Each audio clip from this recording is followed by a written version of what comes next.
What's going on? What's popping, everybody? It's your girl, truly Mystique, Riot.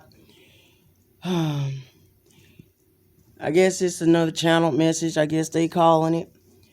But I guess they call it channel messages because it's a message given to you by divine. But I don't call it that simply because, even if that's what it is, simply because it's just, that's been my life. Like, what they call gifts and stuff, I guess they are gifts because everybody can't do them. But, like, is normal to me because it's just always been me. And I actually struggled to give this message. It's been eating at me since last night. And I mean, a few times when I tried to give it, my solar plexus chakra started messing with me. But that's about empowerment, self-empowerment, self-worth, and stuff like that. So I'm assuming that this is what this message will do.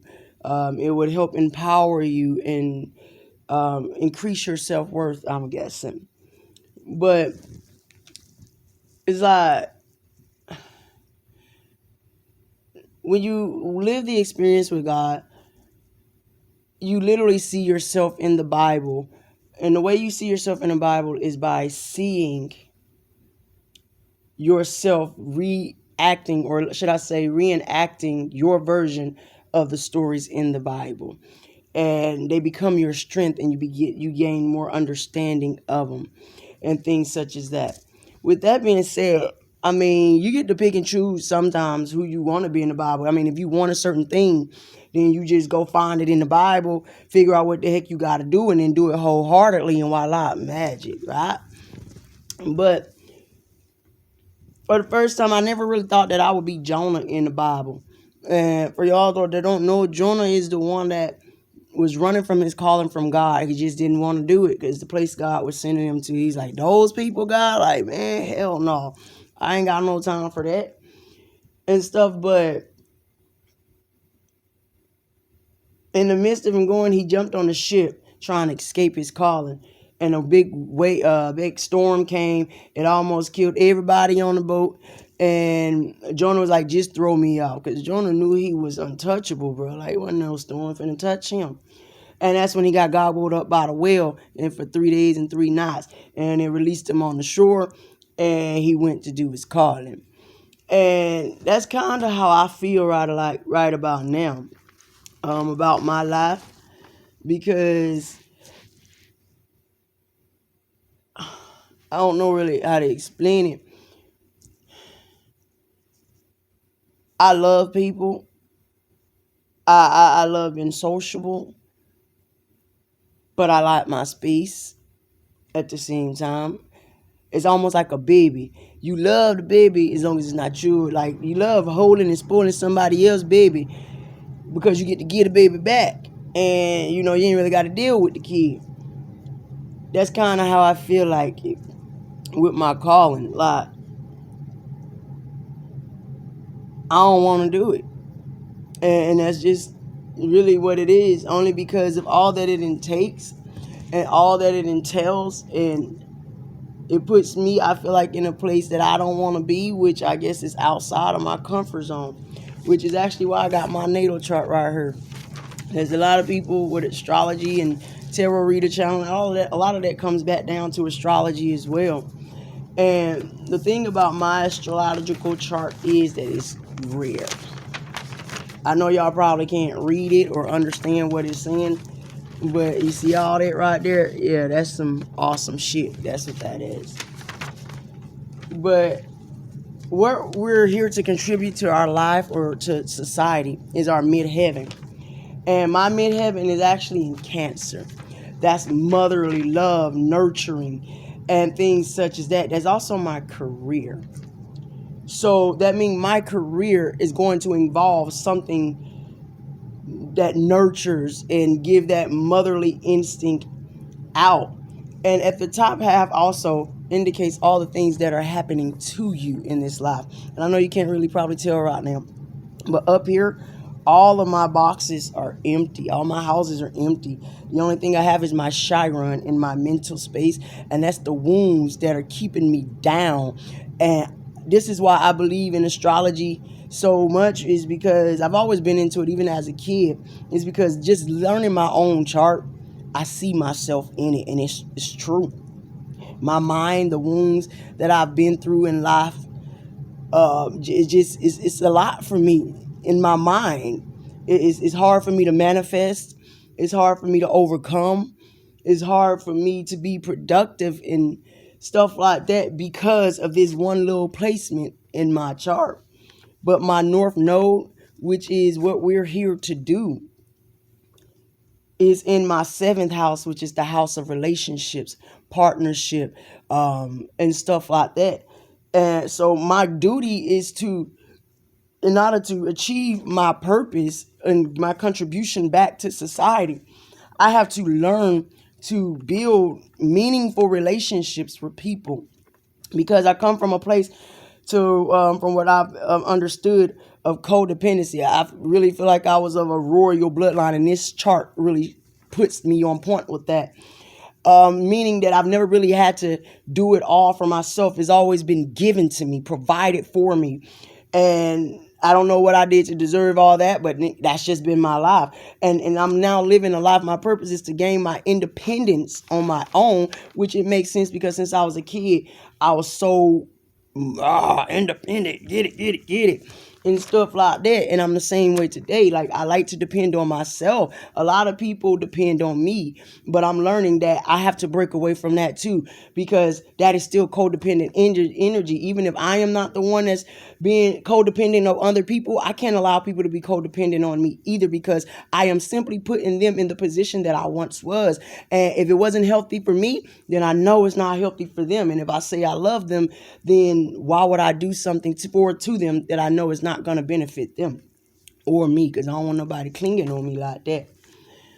But with all that being said, this little thing right here, I'm going to get to the channel message, but all this is a part of the message. So people, so y'all can understand why I'm doing this. I got 3 grand trines in my chart. That is very rare. Very rare to have 1 grand trine. I got 3. On top of the fact that I don't know where is that in here, but I have, there it goes.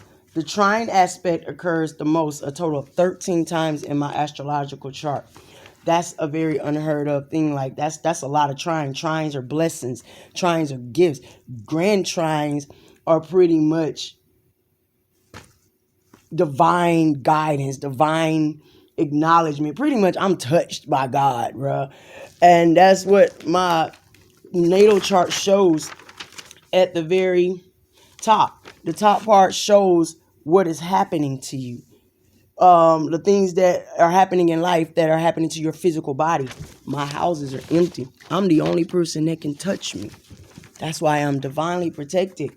Only my thoughts has the ability to penetrate this body of mine.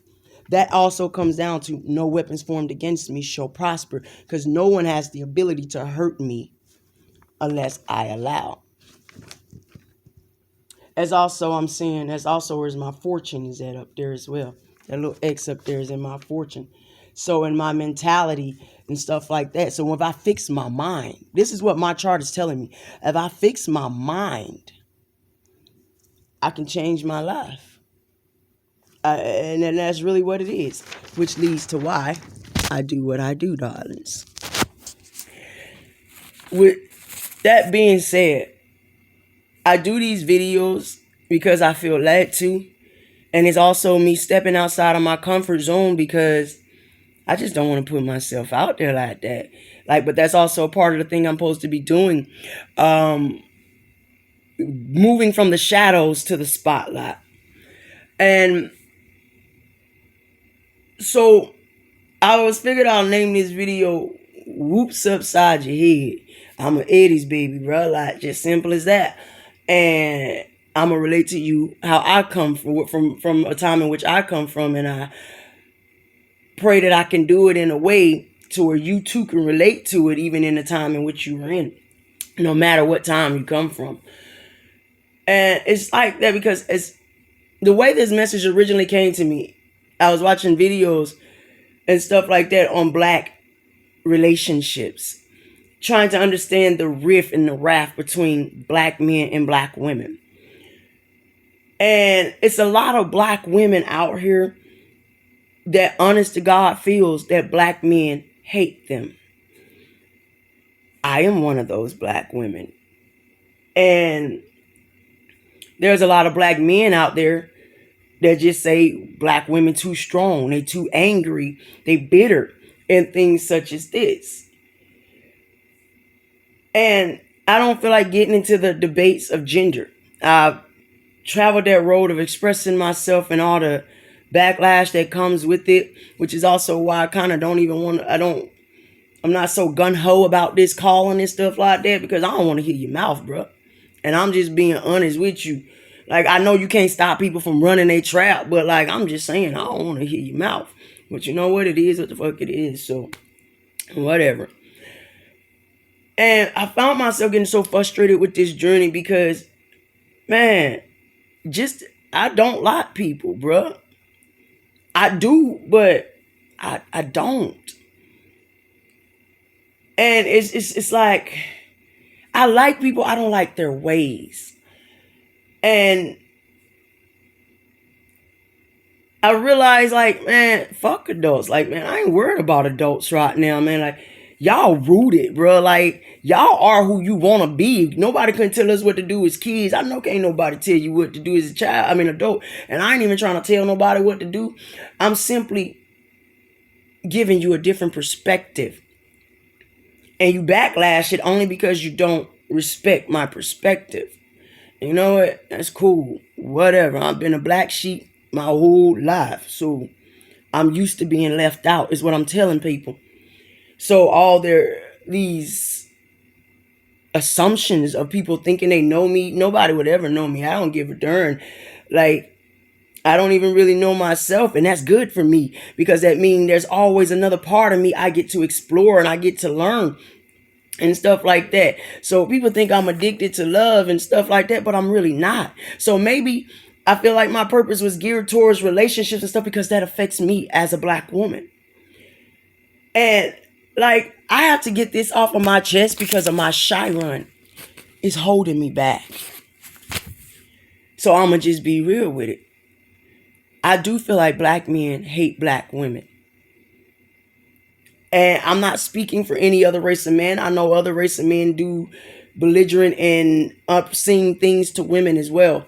But I am a black woman. Therefore, I am talking about black men because this is how it affects me. Now, I know I can go date a white man, Jew man, Asian man, whatever. But I prefer to date or be with a black man, if that makes any sense. But if I would accept love as it comes to me, I'm not incapable of loving a man of another race. But that is simply my preference.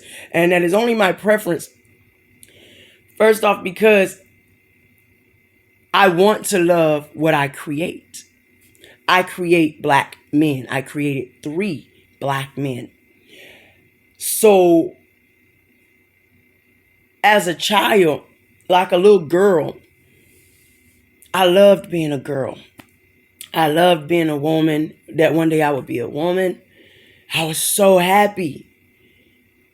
And man took that joy from me. Or I'm not going to say he took that, men strive to take that joy from me at a very, very young age. And I got vengeful of black men because I've always been attractive. And when I was younger, white men would come up to me and they would be like, oh, you a little heartbreak. I'm like 6, 7 years old and ain't no pedophile crap. That pedophilia stuff is us.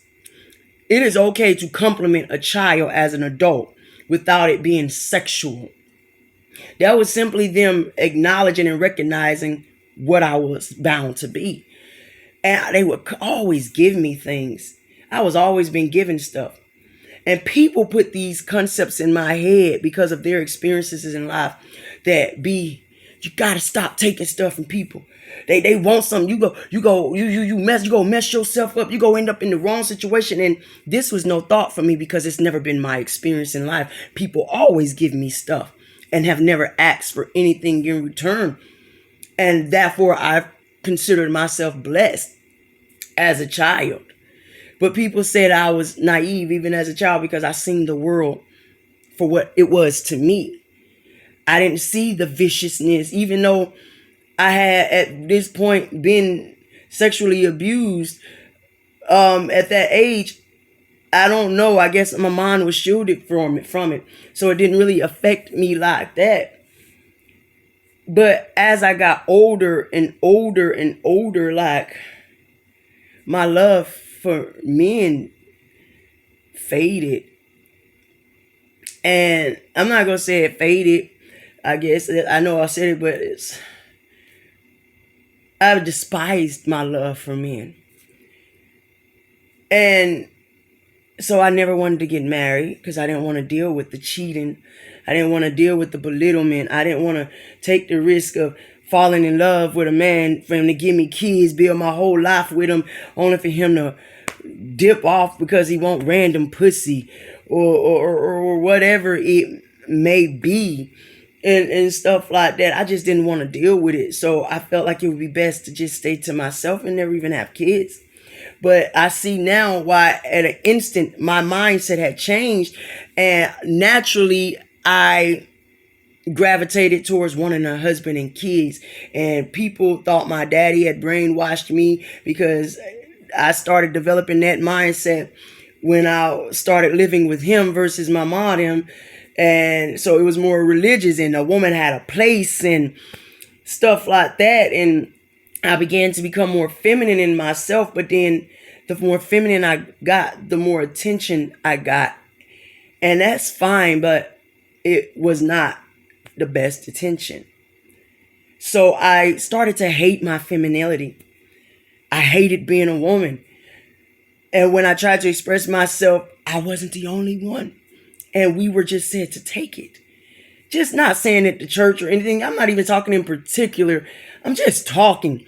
There's several girls out there. Tons of stories. I've heard tons of stories of girls who were told to bury their assaults as young girls. And, we dealt with that. I dealt with that at a very young age. That's a hard pill to swallow. And then you're still expected to go out here and be a mother or wife. I know nobody is making you, but that's actually one of the problems we're occurring right now. We're extinct. Our society is bound to be extinct because of the fact that we're not enduring in long-term relationships. Nobody want long-term relationships no more. Therefore, we're reproducing less children and things such. Now our 80-year-olders, I think, are topping with the amount of children are being born. And they're afraid of this. Countries have opened up their doors to migration and all kind of things, trying to fix this problem of repopulating the earth. And so it's kind of important for us to mend these bonds between man and woman for our own sake, to be honest with you. That's kind of why Social Security is dying. There's not enough young people to feed into the system. So people my age will not have Social Security to lean back on. So that's probably why times have opened up for us to engage in entrepreneurship so that we can become more independent, because that's all we're really going to have in the end is the things that we produced for ourselves. But that's when I really became bitter. Like the bitterest in life. Because I didn't understand why man didn't love me back. Even as a little girl, the boys didn't really like me. People have been telling me I was gay since I was 13. I didn't give a damn if I was gay or straight. I didn't really care because sexuality wasn't something I felt like I should be dealing with as a child. Like, I was too busy reading and trying to find out where I wanted to be when I got grown versus worrying about what little boy I wanted to date. And so when my parents didn't let me date, I really didn't care. Like, I really just didn't care. It wasn't no big deal. I don't want no little boy trying to kiss on me no way. And I know people say, oh, that makes me less of a woman because I didn't want some little boy touching on me. No, it's just that I knew my worth very early in life. And after being sexually assaulted so much, you see more. And once I got married, I felt like my problems were over. I felt like God has honestly answered my prayers for all the suffering that I had been through. And he had gave me a man that was for me. But then that was an eye-opener too. And I know a lot of people think I'm naive, but I am not naive. I am innocent. And I used to look at that as something bad, but I thank God that he kept the veil over my eyes. And I was not to be made witness of the crap that goes on out here. Because I'm telling you, y'all don't know what God saved y'all from, bruh. Just as nice and kind as I am, I'm just as demonic, and it's like, bro, I ain't shit to fuck with. And I ain't even trying to boast. I'm just being honest with myself. And I know I throw tantrums, as people would call them, and stuff like that, but people don't understand that is rage. Because the way I see it is, the way people treating me, especially with men, I would have been in prison by now. And they always said since I was a kid that my life was going to end up in jail somewhere. Because my emotions, I felt too strong. But I have to feel my emotions the way that I do, because that's how I receive my messages. That's why my gifts are as potent as they are. But I want to love men. And I know that because of postings and social media, people think they know something about me. Oh, I thought you liked the women. Oh, you confused. I ain't never been confused, darling. Just get that shit straight. I ain't never been confused, darling. I might have been confused at what I want to do, but I never been confused at what the hell I want. And that's just as simple as possible. As simple as that, bro. I've always wanted to be with a man. I ain't even got to fancy you with the story how me being with women even came into play, because that too was a shocker for people. That's why I don't believe I know myself, because all I've done this whole time is find myself, and the more I find myself, I lose myself, only to find myself again. And I love it. I love it, because that's life to me. But I'm afraid. I don't care if people say, oh, you look girl, this and that. Man, people think because I've been sexually assaulted pretty much my whole damn life, one way or another, whether it's verbally or physically by men. And really, I've only been abused by black men. That's why I pinpoint this mostly to black men. Most black women are victims of sexual assault, which is probably caused by a black man. And it's hard for me to open up to a man when men have made themselves some of the biggest victims in the world. I mean, victimizers in the world. Women and children are the most preyed upon people in this world. So that leaves nothing left but men. So if women and children are the most preyed upon people in this world, who are preying upon us? Men. So imagine being born in this world, not only a child, but a girl. A black girl. Because no one is preyed upon in this world more than black people, women, and children. So to be born a black person, a woman, and a child, life pretty much said you fucked. And now, I, as a black girl, I know it's a common raising fact. Use what you got to get what you want. That ain't never been my motto, though. And I'm not judging the women, and I'm not saying this is just innate to black women. I'm not judging the people that do use their glory, their flower, as commodity. I mean, do you learn the lessons you gotta learn? But I'm here for this next generation. you ain't got to use your glory as commodity, because that's precious to you. And I'm not finna just give that out to men that don't know how to treat me. And then it saddens me because I am a woman. I have feminine needs. They say that black women suffer from an ability to be feminine. We don't really know how to be feminine because we are always forced to be strong and to be the providers and to pick up everything and everyone, even if we can't pick up ourselves. But yet a lot of other races look at us as we're weak though. We're strong because of our endurance, but we are looked at as weak because of our tolerance that we have, the way we allow men to treat us. Black women are considered whores. And that offends me because I am a black woman and I am not a whore. Might be a little freaky with whom I choose when I choose, but I ain't no hoe. And from my experiences, I feel like our black men want us to be hoes. They don't value our opinions. They don't value our worth. They don't value our statue, our grace. All they want you to do is twerk some, girl.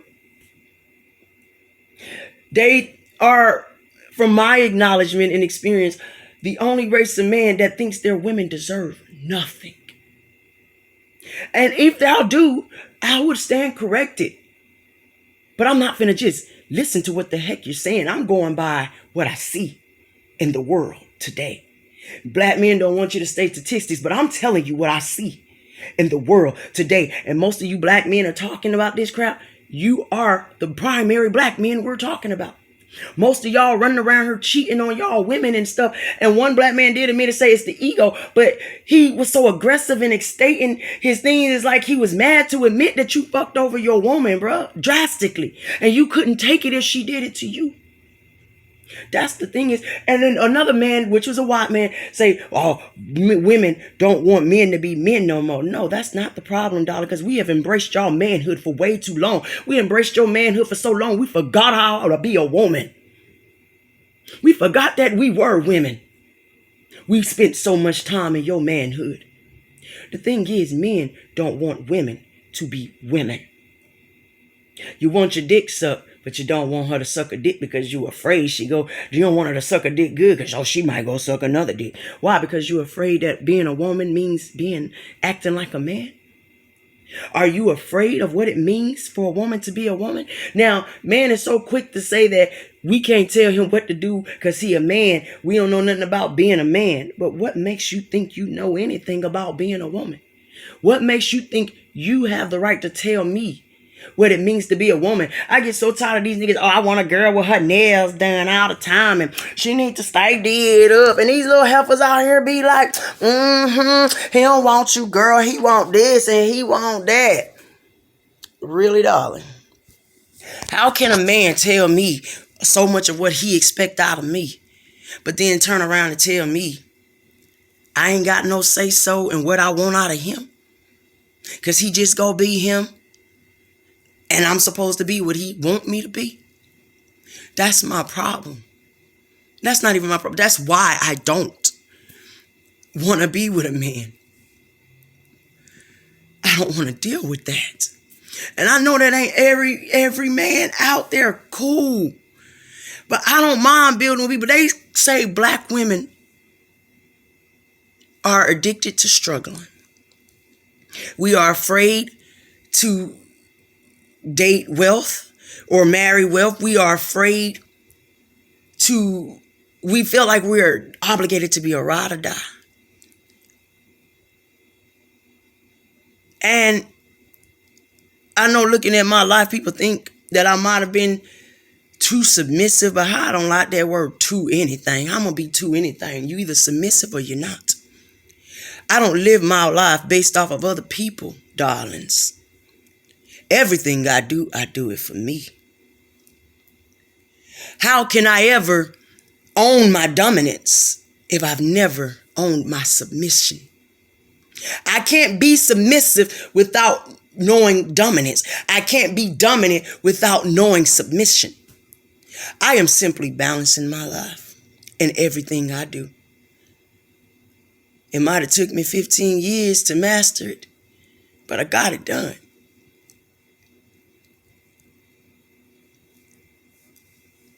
And so my thing is, black women are known to be the most loyal of women, but yet we're the ones that's called a hoe. Go look it up on YouTube. There's tons of videos, and I know people say you can find anything to support your beliefs, and yes, you can, and thank God for that. Because it lets me know that I ain't the only one that thinks it. And it talks about how, I don't know who wrote it, but Michelle Pfeiffer, she got Michelle Pfeiffer that white gold. But yet, every verse we write about black women is she a hoe, she a bitch. She slob on my knob like it's corn on a cob, and we sing that shit alone. And most of you hoes don't even suck a dick. You just singing it because it gets his attention. And that's what we do as women, period. We belittle and devalue ourselves to get his attention. Only for him to get it, belittle it, devalue it, and give it to someone else.